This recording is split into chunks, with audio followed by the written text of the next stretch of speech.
One thing that doesn't get talked about often is having a game plan when life is throwing you curveballs. I mean, let's face it, personal development, it's hard. It's challenging at times. And what is personal development? Well, it's any way that you are developing yourself as a person, right? Plain and simple. Maybe that's physically, maybe that's mentally, emotionally, spiritually, regardless, right? You're trying to level up, you're trying to advance. And you have to understand that during those times of, advancement and you progressing as a person, life is going to test you. Life is going to challenge you, right? If let's say you're on your fat loss journey, you're trying to lose 20 pounds of, body fat, well, who knows? You might deal with an injury, working out, unfortunately. You might get sick, unfortunately, right? Maybe there's travels, maybe there's something that just kind of throws curveballs your way and it takes you off that path. What I want to share with you guys in today's episode is a 3-step framework. Now, I want to be completely upfront and honest with you, right? Big disclaimer. This is my personal 3-step framework. So it might work for you, it might not.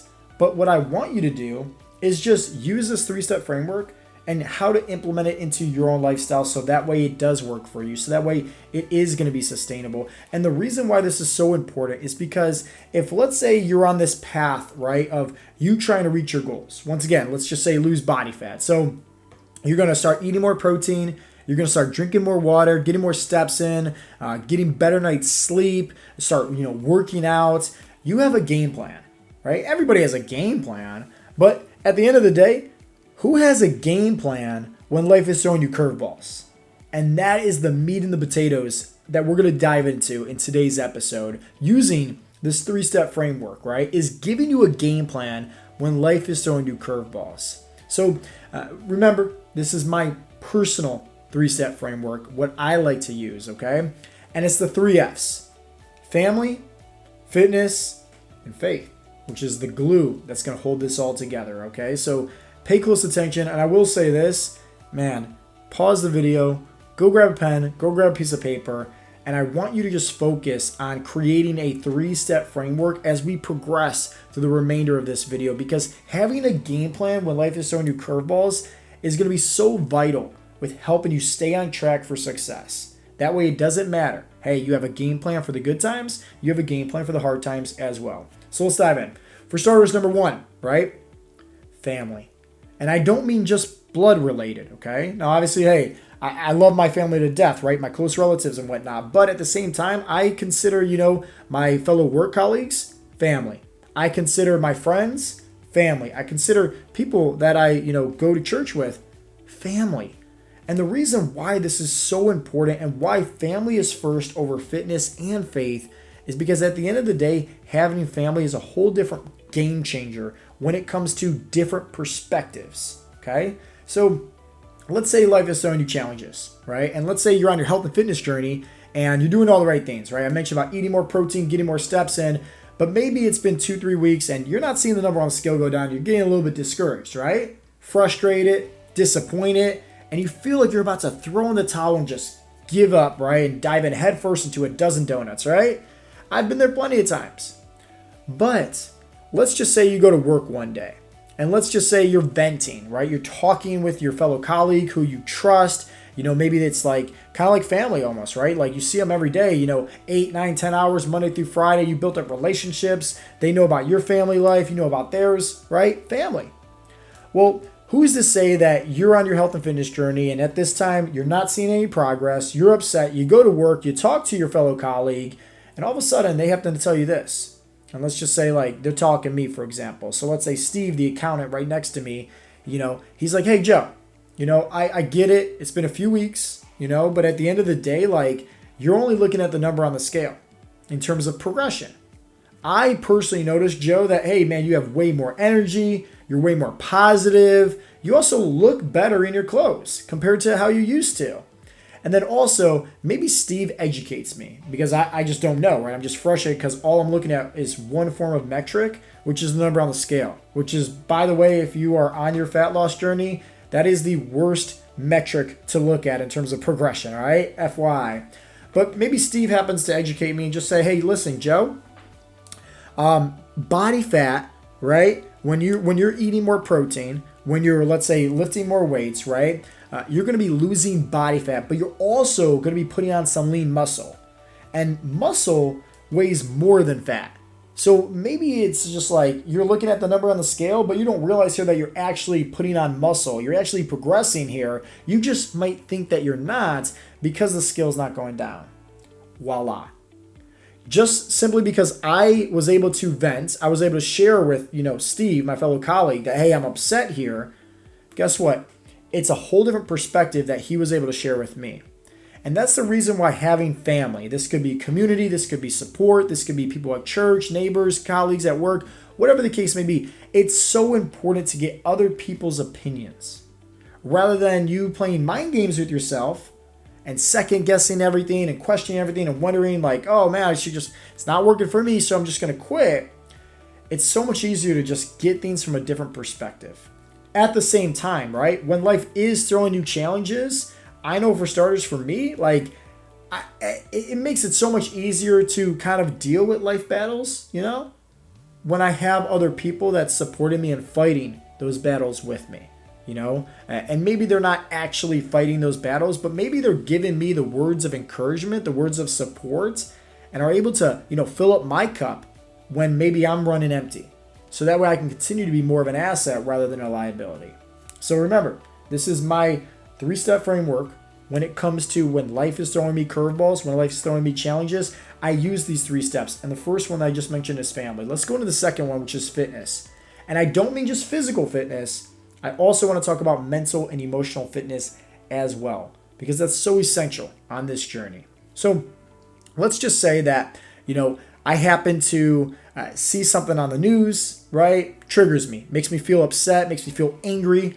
Maybe I see something on social media. Maybe I get an injury, an illness. Maybe I get an unexpected bill in the mail, whatever the case may be. Personal side note is that my second girlfriend that I had after, she broke up with me, this was also the same time when I was training in mixed martial arts. So anytime I was just in my own head and, just kind of feeling upset and, emotionally heartbroken, I would just honestly just go hit the heavy bag that I had at the time. And just literally using that as, this negative, right? Because think about it like this, right? What is the laws of thermodynamics?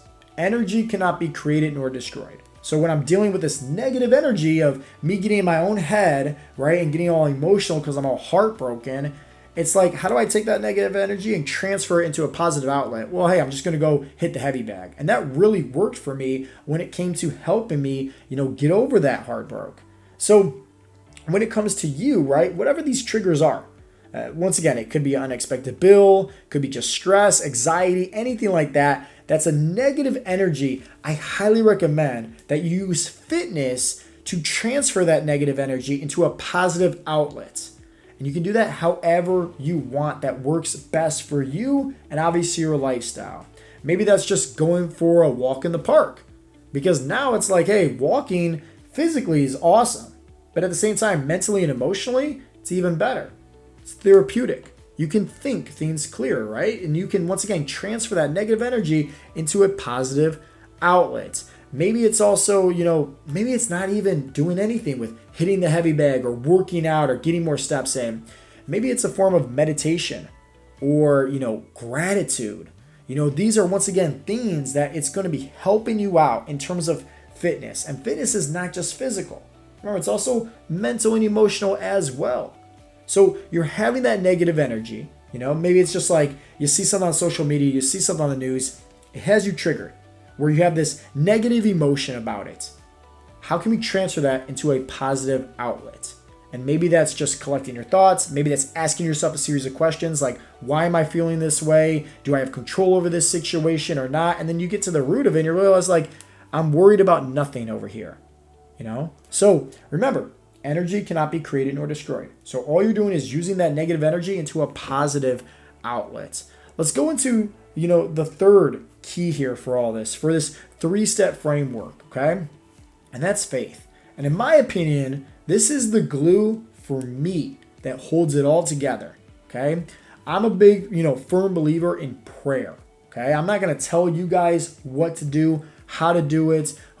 That's not my job. right? My job is to inspire you. My job is to provide value. My job is to help you out. And I'm just using today's episode as a personal reference on what works best for me. But I got to tell you, there is something so magical and powerful just about prayer. You know, I focus on prayer multiple times throughout the course of the day, but when I feel closest with God is honestly first thing in the morning as soon as I wake up. Usually a quick little stretch or two, and then come down here into my office and just focus on no distractions, quiet time. And that's it. Just praying, getting things off my chest, right? And having a sense of faith, having a sense of trust, right? I'm a firm believer that there is just something so powerful, when it comes to something way greater and bigger than me that can move mountains, right? And I need to believe that. And sometimes it's hard when you're not seeing it, but this is where you have to have faith. This is where you have to have trust. And me being, a man of Christ, right? Believing, that, hey, I can just pray, right? And just vent and get stuff off my chest. I'm not supposed to have all the answers. And I really hope that makes sense for you as well. Where when life is testing you, when life is throwing curveballs your way, maybe it's a blessing in disguise. I'm sure there's plenty of times in your life where actually you can look back and say, man, I'm really glad that happened, right? It was a blessing in disguise. I know personally for me, right, like the ladies that I dated back in the day and all the heartbreaks that I had to go through, I'm really glad I had to go through those heartbreaks now. Because it was a blessing in disguise. Because now, hey, I'm married to the most beautiful woman in the world, right? We have an amazing family. And so it's like during that time of me going through the storms of being heartbroken and all upset, I felt like my life was ending, right? Shattered. But at the end of the day, it turned out to be a blessing in disguise. Who's to say that when life is throwing you curveballs now maybe in your own life, it's not a blessing in disguise? It's kind of like what Steve Jobs says. You can't connect the dots looking forward in life, but you can always connect the dots looking backwards in life. So I focus on faith. I focus on, praying, to God and, obviously being in the Word, reading the Bible every single day, enhancing that faith because it's a muscle and you need to train it. It's just like if you go to the gym, right? And let's say you're using 5-pound, dumbbells and all you're doing is bicep curls, right? And 5 pounds, 3 sets, 10 reps. And you do that 3 times a week, right? Guess what? Eventually, you're going to stop seeing results, plain and simple. Because either one, like, you're not really putting any stress on the muscle. You're not changing things up, Like, stress is a good thing at times. Honestly, it is because it leads to growth. Let me repeat that. Stress leads to growth. So that 5-pound dumbbell, hey, maybe, grab a 10-pound. Maybe grab a 15 or maybe grab a 20 pound. Maybe do a different form of bicep curls. Maybe using on the machines or doing like rope curls or barbell curls, right? Maybe focusing on different rep ranges, whatever the case may be, right? But your bicep, nonetheless, when you focus on progression, when you focus on putting on stress, it's going to have to break down first before it can build up to become stronger. And it's the same thing with you and your faith maybe. Where sometimes these curveballs that life throws us, it's an opportunity for us to just kind of like get a little bit more stronger, like to say, right? When it comes to these areas of our life where we need to develop and focus more on that maybe we've just been neglecting because we've been putting our time and attention into other areas of our life. So these stresses, these challenges, these adversity, once again, it might be a blessing in disguise. And I'm not, once again, going to tell you, hey, what you need to do. I just want to share with you guys in today's episode, hey, this 3-step framework works tremendously well for me when it comes to having a game plan when life is throwing me curveballs. And I'll repeat them one more time. 1, having family, having support, having community, having people in my life that I can talk to, get stuff off my chest. Hey, I'm dealing with this. I need some guidance, right? Or I just need somebody to hear me so I can just talk and vent. The second is fitness, transferring that negative energy into a positive outlet. Maybe that's working out. Maybe that's moving your body more, going for a walk, focusing on also maybe more gratitude, more meditation, anything like that. Maybe a self-reflection exercise. And lastly, for me personally, faith. right? And it's the glue that holds it all together, for me at least. Because, right, and think about it like this when it comes to faith. This is at least how I like to think about it, is that, my job is to, once again, provide value. My job is to help others grow. My job is to inspire and motivate. Well, sometimes that works great. Sometimes it doesn't. You don't see the ROI. And I get it. It can become very discouraging. Like, let's say if you're on your health and fitness journey, once again, you could be doing all the right things, but maybe you're not seeing the ROI. But just because there's a little rain on your parade, it doesn't mean it's going to last forever. It's just a season. Who knows? Maybe things are going on underneath the surface that, once again, your coworker has to tell you, right? That muscle weighs more than, fat. Obviously you're improving. Look for other ways of, metrics and forms of progression to actually measure it. Same thing kind of like with having faith with this one. So if, let's say, my job is to provide value, just help others. Okay. It's me going out there and let's just say I'm planting seeds in the soil. Well, I then next need to make sure that I'm watering those seeds. Okay. I'm in control over that. I'm in control over planting those seeds. I'm in control over, watering the soil each and every single day. Now, this is life. Okay. Sometimes there's going to be sun, and hey, those seeds, they're going to blossom, right? They're going to grow. And other times, there's not going to be sun. That's just how it is. So when there's not sun, I can't just sit there and not do anything. I still need to make sure that I'm showing up. I still need to take action. I still need to make sure that I'm going out there and I'm watering, okay, those seeds that's in the soil, whether I'm seeing the ROI or not, right? I still need to make sure that I'm showing up and I'm doing my job. And I need to have trust. I need to have faith that at the end of the day, hey, that sun's going to eventually come out. That it's just a season of darkness or a season of, snow and bad storms and challenges and adversity. That's it. But during that time, it's my decision, right, on how I want to view it. I can view it as, oh man, life sucks, or I can view it as, hey, I'm going to grow from this. I'm going to get stronger. This is just a challenge, right? It's going to make me better in the end. Who knows? Maybe it's a blessing in disguise, but I'm going to show up each and every day and still go out there and water those seeds, whether I'm seeing them grow or not, because maybe things are happening underneath the surface that we just can't see. And I really hope that today's, episode just gave you a little sense of encouragement and inspiration. So that way you can kind of, write down in terms of what is going to work best for you, a game plan when it comes to life throwing you challenges. Because remember, having a game plan when it comes to reaching your goals, eat more protein, get more steps in, do more workouts, right? Like, that's great. But hey, having a game plan when life throws you challenges, it helps you and holds you accountable to staying on track, especially when you need it the most. So for me, family, fitness, faith. For you, it might be those three. It might not. It might be something different. But regardless, put together a game plan and make sure that you're honing in on that each and every day when you need it the most. Don't lose faith in that, because, having those pillars right there, that could be the foundation that really holds and keeps everything sturdy and, kept together. So that way, hey, those goals don't fall and you don't fall off the wagon and, go back to your old ways. No, you're able to stay right on track. Once again, I hope today you got some inspiration. If you did, give this video a thumbs up. Leave a comment down below letting me know your biggest takeaway. And as always, guys, this has been Coach Joe with Heartletics.com. I'm looking forward to speaking with you guys in the next episode. And if you do need any help on your fat loss journey, well, hey, we have a completely free training guide. It's going to go over a step-by-step plan in terms of what our members do to have success on their fat loss journey and what you can use as well. And you can find that information. Just click on the link down below. I'll talk to you guys in the next episode. Peace out, Girl Scouts.